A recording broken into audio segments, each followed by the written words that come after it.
What up, nation? Welcome to another edition of the WiseTake NBA DFS Early Look, CK013. You can find me on Twitter at CK_013. And I, of course, am from the WiseTake Nation, which you can find on all the social media platforms listed below or directly at WiseTake.com. If you're looking to take your DFS game to the next level, we are a premium DFS content provider as well as a DFS community designed to make you a better DFS player. Go check us out at WiseTake.com. If you're interested, $2.50 all it costs for a day pass if you want to try us out for NBA, which includes the NBA Wise stream, our pre-lock show. We take you Monday through Friday, 15 minutes prior to lock, up to lock, to make sure that you have the latest information and analysis possible, because in the NBA, it's just everything's just constantly changing. That being said, if you're new to this channel, welcome. We appreciate you. Please subscribe, hit the notifications bell. Don't miss out on any of the free content we put out. We do a lot of free content as well. Subscribe, notifications bell on, all that deal. Hit the like button. Continue to leave comments. I enjoy interacting with y'all. And more importantly, the most important, if you could just share the show. The shares go a long way. I'm sure that y'all know some other people that play DFS or could use some help. And we put out some free stuff. So some really good free stuff. So please share the show. We appreciate it. We appreciate y'all. That being said, we'll go ahead and jump in with Dallas and Orlando. We got 7 games to get through. So we got both FanDuel and DraftKings pulled up. We'll take a look. Obviously, Luka is Luka. Never going to say not to play him, especially point guards against Orlando have done that dirty. Vooch is also in a really good spot. Dallas has been getting destroyed by bigs, and Porzingis, in fact, has been criticized for his defense. He's actually probable to play at this point. Speaking of Porzingis, I don't mind him on FanDuel at 7-8. Not too crazy about him on DraftKings at 8-2, especially considering he only got 25 minutes in that game against Brooklyn, which was like the nut spot, just in terms of pace, defense, all that good shit. Evan Fournier, I look at Dallas similarly to Brooklyn, Washington. Those teams, they do seem to give other teams a boost when they play them. Fournier is coming off a pretty good game. I'm totally fine going back to Fournier at 6-8 and 6-7 on DraftKings. Terrence Ross at 5-3 on FanDuel, I can get behind. Has had 2 mediocre type games in a row, but we know what the upside looks like when he's hitting shots. And again, this is going to be somewhat of a boost in pace against Dallas. So I don't mind Terrence Ross, more so on FanDuel where he's 5-3, to be completely honest. The rest of it's okay. Josh Richardson's cheap on FanDuel at 4,500. Not bad at 49, but 45 is a lot cheaper. Tim Hardaway Jr., who's been moved to the bench, has been fairly consistent, so I don't mind him either at 4,500 on FanDuel. 48's not bad on DraftKings either. I could dig it. I can get behind it. Michael Carter-Williams has been kind of disappointing, right? Flat out just not doing that well. The first game he came back from injury, it looked like he was going to kind of take that leap, take over a little bit at the point guard position. It just never really happened.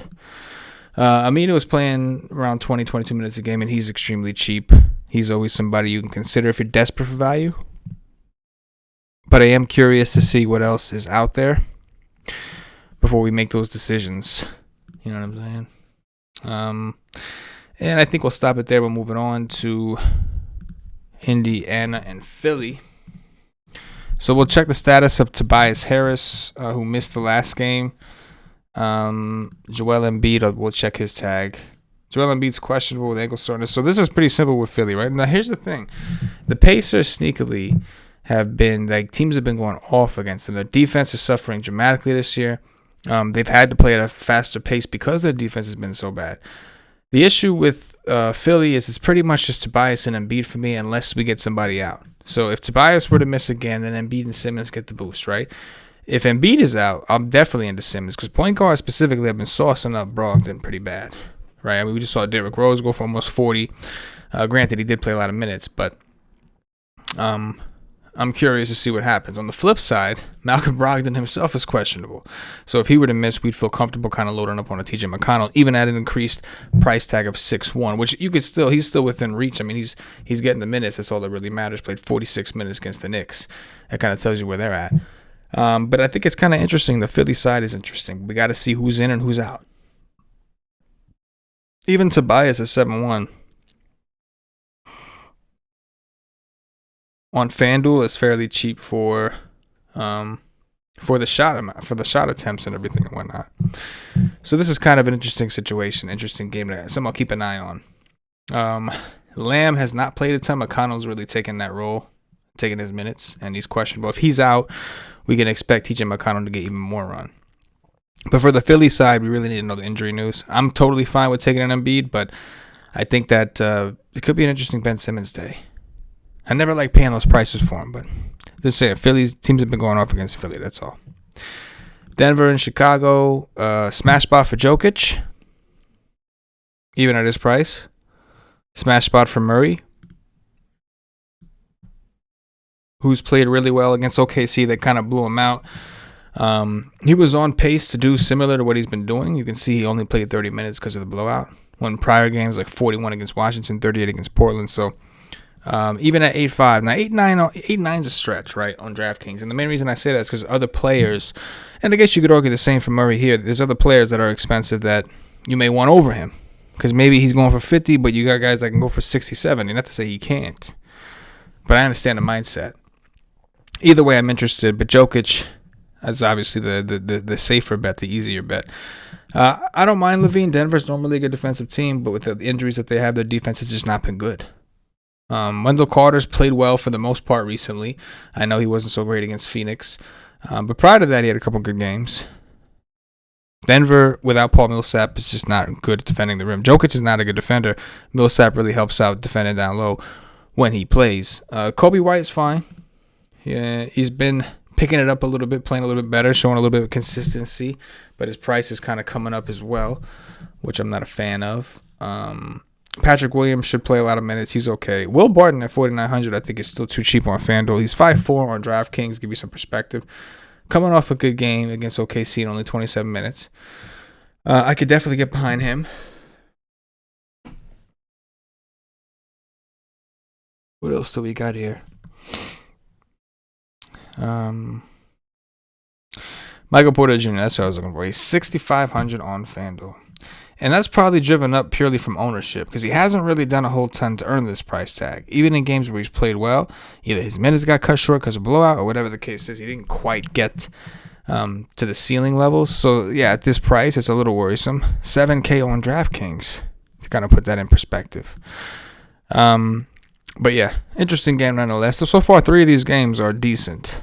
And we got Utah and New Orleans, another interesting one. New Orleans' pace has increased. In the beginning of the season, they seemed a little bit slower. But it has increased, and they play their guys big minutes. I'm cool with Zion, but I think Ingram at 7.8 is too cheap on FanDuel. Ingram is 8.4 on DraftKings. I think we can take advantage of the 7.8 price tag. He's played better recently. I don't mind Gobert. He's just not a high-usage player. We do have Steven Adams down low, although centers have been saucing up Mr. Steven Adams this year, when he's out especially. But even when he's in, like Plumlee's twice went off against these dudes. Lonzo for tournaments. Mike Conley's been playing well. Adams is okay. You know, he's won a couple. He's won a couple slates this year. Detroit, Milwaukee had big games, but there was a couple times. One of those days was one of them. I don't know if it was the Detroit day or the Milwaukee day, but he's won some people money this year. He has. I don't see a whole ton else that I really like. I mean, there's stuff you can like sprinkle in for tournaments, but you know, with Mike Conley expected to be back, there's just not a whole ton that stands out. It's not the best looking game on the board, but there's there's decent plays in there. Brooklyn, San Antonio. Brooklyn finally lost. I think it's a good spot for James Harden. I think every game is a good spot for James Harden, but this one as well. They got blown out against Dallas. It was a disappointment. He's now had 2 kind of bad fantasy games in a row. But him and Kyrie are both in really good spots. San Antonio's defense is horrendous. We have to see with San Antonio. They may still be missing some people, right? Keldon Johnson was like a game-time decision for conditioning or some shit like that. So he's questionable still. Rudy Gay's out. Derek White's out. What else do we got here? Yeah, we know that. Vassal's still out. So they're still missing a pretty good amount of players. They did get DeRozan back. However, even with DeRozan back, Murray had enough. Like Murray was able to get there. And this is the ultimate pace boost here, right? And defensive and matchup boost. DeMar DeRozan just went nuts against these dudes. 11 assists, 32 points. Maybe that's a sign that we should have looked at Donovan Mitchell a little bit harder in the previous game because it was against New Orleans. But I do think it was a usage thing also. So DeRozan and Murray I think are in very good spots. I don't mind Poto. Poto got 25 minutes against New Orleans and did fairly well. If he would have gotten the 35 minutes against OKC, things could have been different. However, there could be a reason. Now, this is all impingent on Keldon being. If Keldon's in and they have enough people to where it's, not great, this is a really good spot for LMA, the more I think about it. The issue with LMA is they've been a little cautious with his minutes, right? He did go for 21 points and 23 against New Orleans, a testament to how bad they are against bigs, but ceiling is an issue, right? But this is definitely a game we're going to want to get some exposure to. The question is, can San Antonio hang around? Brooklyn is a very good team with Harden and Kyrie. But Harden and Kyrie, phenomenal spots as far as defensive matchup goes. And then on the San Antonio side, they got a real big opportunity if they can keep up. They got to keep up. But if they do keep up, then obviously guys like Murray, DeRozan, etc. are going to do extremely well, right? Cleveland and Houston. Houston is just god-awful, man.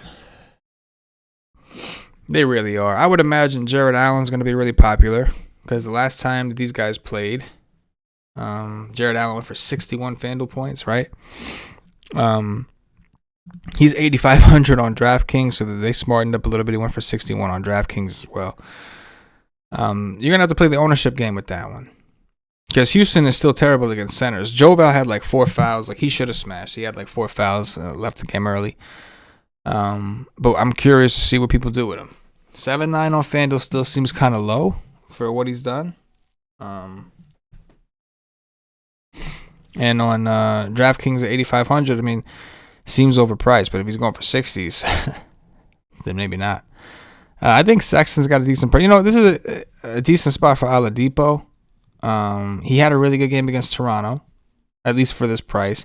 Didn't do as well against Cleveland, but it wasn't his fault, right? He only got 31 minutes. He was like on pace. If he had another 5 minutes, maybe he could have gotten to that 40 mark or higher. But I think Oladipo is kind of interesting at 7-7 on DraftKings and 7-6 on FanDuel. That being said, you can say the same about Sexton and these guys. Sexton only went for 31. He played 38 minutes, but a little better efficiency, and he's there, right? Garland's the one that's been impressive. But his price has now been risen to a point where it's just not great. Eric Gordon, it's fine.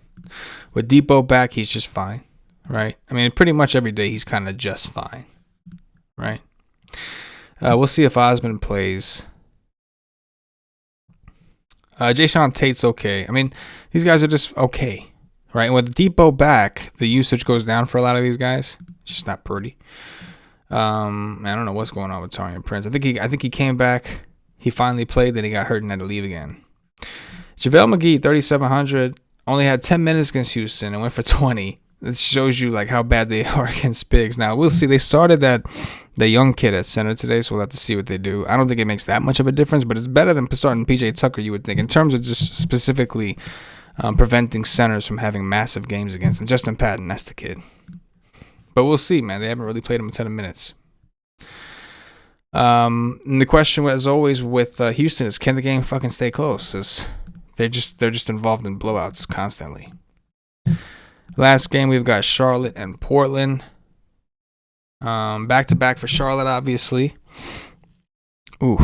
We'll have to see the status on Gordon Hayward. Terry Rozier is still extremely cheap on FanDuel. On DraftKings, they left him and Ball up there at 8K and 8 sale. Right? Damian Lillard, obviously a phenomenal spot. If Charlotte can hang around, this is a back-to-back. Cantor's in a great spot. We'll check the status on Zeller, who missed 2 games in a row. If he's out, we know PJ is going to play a decent amount of center. And this is probably a spot where they may need Bismack because of the size of Cantor. So I know people have chased with Bismack and it hasn't worked out a ton. But this could finally be a spot for him. Covington's okay on FanDuel. DraftKings, I'm not that interested. But on FanDuel, he has those monster steal games sometimes. And it ends up leading to a lot of points. But his floor is extremely low. You have to know that going in. If we get another game with Hayward out, I'm cool with taking some more shots on Malik Monk. He's fine either way. But I feel better about it because he's 4-9 now on FanDuel. And he's 5-5 on DraftKings. But Dame's for solid also. Late Night Hammer. Can the game stay close? That's the key. And, of course, we got to check the status on Gordon Hayward and see what some of these guys are. But Rozier's extremely cheap out the gate. But it's interesting. I always typically like to take the later games, but I did find myself kind of liking the Indiana Philly game. I like Dallas Orlando. I like Brooklyn San Antonio. Obviously, I think those right now are kind of my favorites. But maybe throughout the day, by the time I drop my article at WiseTake.com, quick plug, I might be pushed more over to the Charlotte-Portland game, at least a little. I mean, it's not hard on FanDuel to talk me into the Charlotte side. I guess Dame is to bring back Damon Cantor. So we'll see. They'll probably pop up on my radar. I do like taking the late games. I don't like the late game starting and me not having anything and being just sweating that the game blows out. Hate that.